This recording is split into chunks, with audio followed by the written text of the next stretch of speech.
अस्सलाम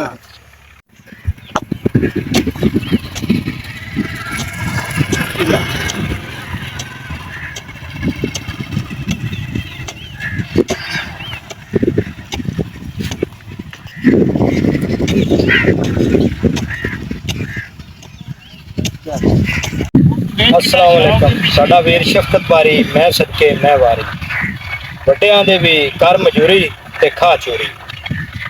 इस टाइम ना मैं जिथे खलोता ये मजदूर है ते जबानू गूंगा है। सियाणे आंदे ने भी अल्लाह पाक ना नैन प्राण सलामत रखे।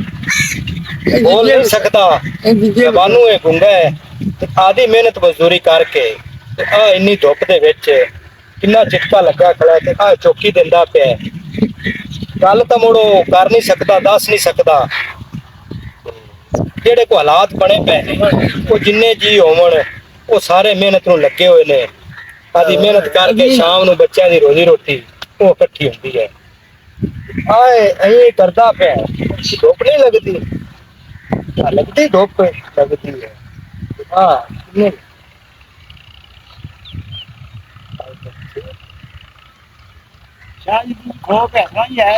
वो दसदा है भी ये ना किला है गड्ढिया का कहती मैं चौकी देंदा पिया इहदे पैसे मुकाए ने 6000।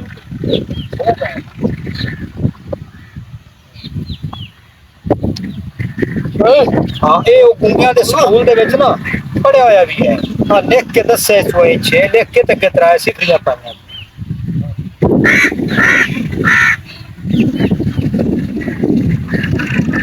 हाँ जेड़ा तू मुहताज हुंदा है ना जबानू या कन्नू किसे गल्लू अल्लाह उन्हें बड़ा दिमाग दिता हुंदा है। वो दिमाग नाल सारियां गल्लां सुनदा भी है वो करदा है। ये बंदे रहे ना रोटी भी देंदे ने रोटी भी देंदे ने ते आ कितवा दे तेनू लगे ने क्या तू कितने दे हो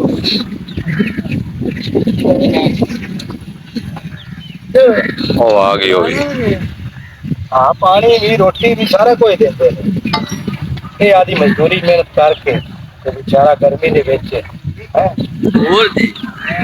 आज तो मुड़ा बोल नहीं सकता पर इशारे नाल सारा कुछ दसदा पिया कि मालक मैनू रोटी भी देंदे ने पानी भी ते जट बाण भी देंदे ने। हाँ मालक उनकी रोटी लैके आ भी जिंदाबाद। अस्सलाम वालेकुम। वालेकुम सलाम। बड़ी गल है जी रोटियां सारे जेड़े जेड़े काम करते पे ने इस मुथाज गुंगे मजदूर की रोटी भी वो लैके आए।